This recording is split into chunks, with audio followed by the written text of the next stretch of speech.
اعوذ باللہ من الشیطان الرجیم بسم اللہ الرحمن الرحیم اللہم صلی علی محمد وعلی آل محمد کما صلیت علی ابراہیم وعلی آل ابراہیم انکا حمید مجید اللہم بارک علی محمد وعلی آل محمد کما بارکت علی ابراہیم وعلی آل ابراہیم انکا حمید مجید۔ معزز سامعین کرام، السلام علیکم ورحمۃ اللہ وبرکاتہ۔ عبدالرحمن عوان سلسلہ سیرت نبی کے ساتھ آپ کی خدمت میں حاضر۔ آج کی آڈیو غزوہ بدر پر دوبارہ نظر اور اس کی وجوہات کیا تھی اس کے متعلق ہے۔ اس سے پہلے نام محمد صلی اللہ علیہ وسلم کے اوپر کچھ اشعار۔ وہ لفظ اتنا میٹھا کہ پیارا لگے، بہت مشکلوں میں سہارا لگے، بنایا جہاں رب نے ان کے لیے، ہر ایک ڈوبتے کو کنارہ لگے، غموں کے جو بادل ہوں چھائے ہوئے، وجود ان کا روشن منارہ لگے، درود ان پہ بھیجیں ابھی آپ سب کہ نام محمد ہی پیارا لگے صلی اللہ علیہ وسلم۔ اللہ تعالیٰ ہم سب پر خصوصی فضل کرم رحم فرمائے، اجر عظیم عطا فرمائے، نبی پاک صلی اللہ علیہ وسلم کی دنیا میں محبت اور آخرت میں ان کی شفاعت نصیب فرمائے ہم سب کو، آمین۔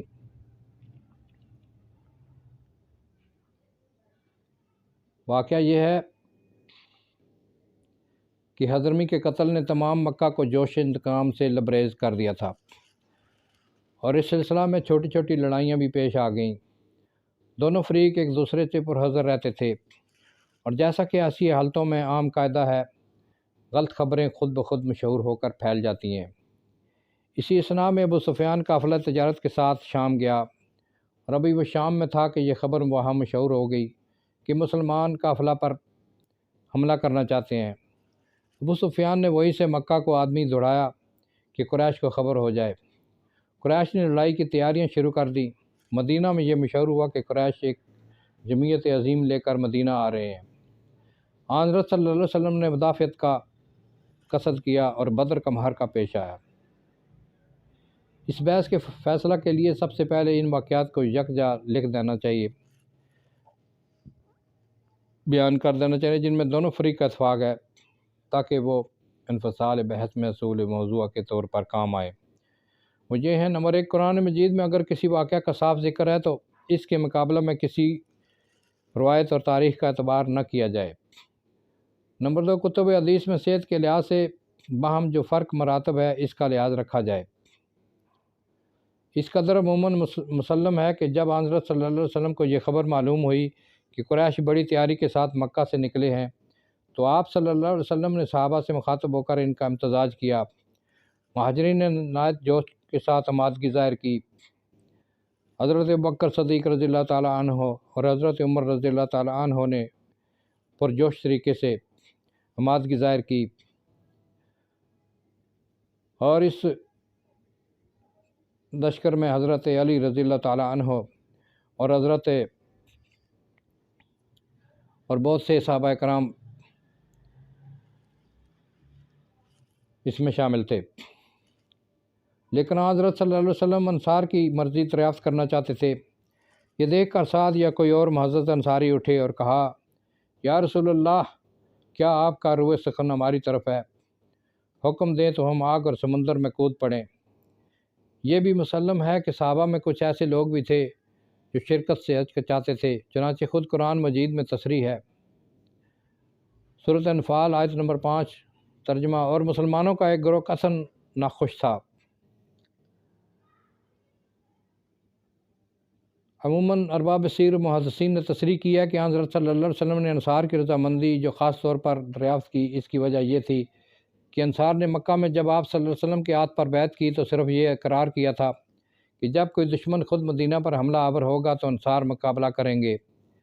یہ اقرار نہ تھا کہ مدینہ سے باہر نکل کر بھی لڑیں گے۔ ان واقعات کے بعد اب مرکز بحث یہ ہے کہ یہ واقعات کہاں پیش آئے۔ ارباب سیر لکھتے ہیں کہ مدینہ سے جب آپ صلی اللہ علیہ وسلم نکلے تو صرف قافلہ تجارت پر حملہ کرنا مقصود تھا۔ 2-4 منزل چل کر معلوم ہوا کہ قریش فوجیں لیے چلے آتے ہیں۔ اس وقت آپ صلی اللہ علیہ وسلم نے مہاجرین اور انصار کو جمع کیا کہ ان کا اندیہ دریافت کیا فرمائیں۔ آگے کے واقعات یہیں پیش آئے، لیکن کتب سیر، تاریخ اور دیگر تمام شہادتوں سے بالا تر ایک اور چیز ہمارے پاس موجود ہے، یعنی قرآن مجید، جس کے آگے ہم سب کو گردن جھکا دینی چاہیے۔ سورۃ انفال آیت نمبر 5 سے 7 تک ترجمہ۔ جس طرح تجھ کو تیرے خدا نے تیرے گھر سے حق پر نکالا، درا حالانکہ مسلمانوں کا ایک گروہ اس کو پسند نہیں کرتا تھا۔ یہ لوگ حق کے ظاہر ہوئے پیچھے تجھ سے حق بات پر جھگڑا کرتے تھے، گویا کہ موت کی طرف ہنکائے جا رہے ہیں اور موت کو آنکھوں سے دیکھ رہے ہیں۔ اور جب خدا تم سے یہ وعدہ کرتا تھا کہ 2 جماعتوں میں سے کوئی جماعت تم کو ہاتھ آئے گی، اور تم یہ چاہتے تھے کہ بے کھٹکے والی جماعت تم کو ہاتھ آ جائے، اور اللہ یہ چاہتا تھا کہ حق کو اپنی باتوں سے قائم کر دے اور کافروں کی جڑ کاٹ دے۔ آیت مذکورہ میں یہ تصریح مذکور ہے کہ یہ جس وقت کا واقعہ ہے، اس وقت 2 گروہ سامنے تھے، ایک کاروان تجارت اور دوسرا ایک قریش کی فوج جو مکہ سے آ رہی تھی۔ ارباب سیر کہتے ہیں کہ آیت قرآنی میں یہ اس وقت کا واقعہ مذکور ہے جب آن حضرت صلی اللہ علیہ وسلم بدر کے قریب پہنچ چکے تھے، لیکن بدر کے قریب پہنچ کر تو کاروان تجارت سے صحیح سلامت بچ کر نکل گیا تھا۔ اس وقت یہ کیوں کر صحیح ہو سکتا ہے کہ دونوں میں ایک کا وعدہ ہے؟ اس لیے یہ بالکل ظاہر ہے کہ قرآن مجید کے نص کے مطابق یہ واقعہ اس وقت کا ہونا چاہیے جب دونوں گروہ کے ہاتھ آنے کا احتمال ہو سکتا ہو۔ یہ صرف وہ وقت ہو سکتا ہے جب آن حضرت صلی اللہ علیہ وسلم مدینہ میں تھے اور دونوں طرف کی خبریں آ گئی تھی کہ ادھر ابو سفیان کاروان تجارت لے کر چلا ہے اور ادھر قریش جنگ کے لیے سر و سامان کے ساتھ مکہ سے نکل چکے ہیں۔ سب سے قابل ذکر لحاظ یہ ہے کہ قرآن مجید کی آیت مذکورہ والا میں کفار کے 2 فریق کا خدا نے بیان کیا ہے، ایک قافلہ تجارت اور دوسرا صاحب شوکت یعنی کفار قریش جو مکہ سے لڑنے کے لیے آ رہے تھے۔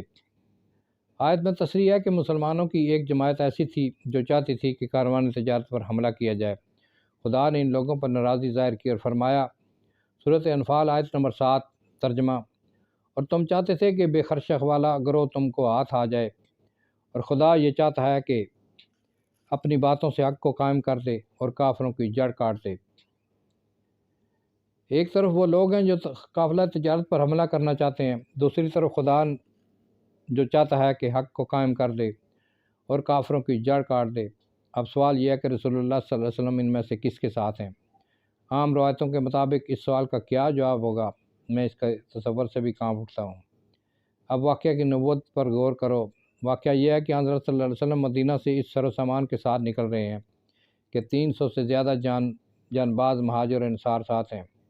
ان میں فاتح خیبر اور حضرت امیر حمزہ سید الشہداء بھی ہیں، جن میں سے ہر ایک بجائے خود ایک لشکر ہے، باوجود اس کے جیسا کہ قرآن مجید میں بتصریح مذکور ہے۔ ڈر کے مارے کچھ صحابہ کا دل بیٹھ جاتا ہے اور ان کو نظر آتا ہے کہ کوئی ان کی موت کے منہ میں لیے جاتا ہے۔ پھر سورۃ انفال میں اللہ تعالیٰ فرماتے ہیں، آیت نمبر 5 اور 6 ترجمہ، اور مسلمانوں کی ایک جماعت نہ خوش تھی، وہ تجھ سے حق ظاہر ہوئے پیچھے بھی جھگڑا کرتی تھی، گویا کہ موت کی طرف ہنکائے جا رہے ہیں۔ اگر صرف تجارت پر قافلہ حملہ کرنا مقصود ہوتا تو یہ خوف، یہ اضطراب، یہ پہلوتئی کس بنا پر تھی؟ اس سے پہلے بارہا بقول ارباب اسیر قافلہ قریش پر حملہ کرنے کے لیے تھوڑے تھوڑے آدمی بھیج دیے گئے تھے اور کبھی ان کو ضرر نہیں پہنچا تھا۔ اس دفعہ اسی قافلہ کا اتنا ڈر ہے کہ 300 چیدہ اور مصحف فوج ہے اور پھر لوگ ڈر کے مارے سہمے جاتے ہیں۔ یہ قطعی دلیل ہے کہ مدینہ ہی میں خبر آ گئی تھی کہ قریش مکہ سے جمیعت عظیم لے کر مدینہ آ رہے ہیں۔ قرآن مجید میں ایک اور آیت اسی بدر کے واقعہ کے متعلق نازل ہوئی ہے، اس وقت جب آپ صلی اللہ علیہ وسلم مدینہ ہی میں تشریف رکھتے تھے۔ چنانچہ صحیح بخاری تفسیر سورہ نساء میں تصریحاً مذکور ہے، آیت نمبر 95، بجز معذوروں کے وہ لوگ جو بیٹھ رہے اور وہ لوگ جو خدا کی راہ میں اپنے مال اور جان سے جہاد کرتے ہیں برابر نہیں ہو سکتے۔ خدا نے مجاہدین کو جو مال اور جان سے جہاد کرتے ہیں درجہ میں فضیلت دی ہے، صحیح بخاری میں اس آیت کے متعلق حضرت ابن عباس رضی اللہ تعالیٰ عنہ کا قول نقل کیا ہے کہ یعنی وہ لوگ جو بدر میں نہیں شریک ہوئے اور جو شریک ہوئے دونوں برابر نہیں ہو سکتے۔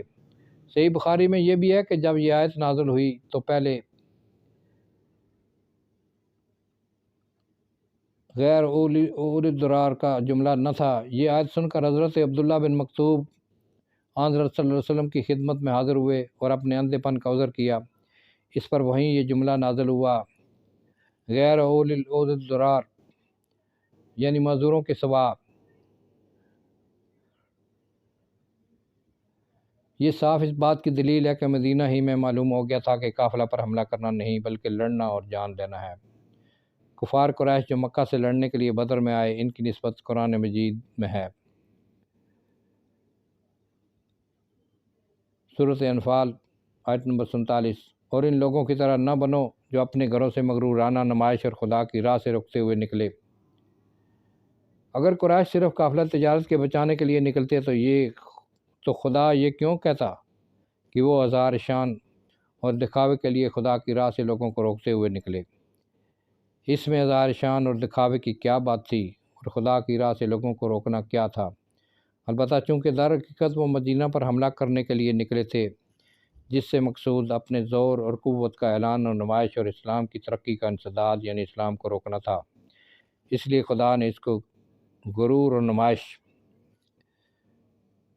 کے لفظوں سے تعبیر کیا۔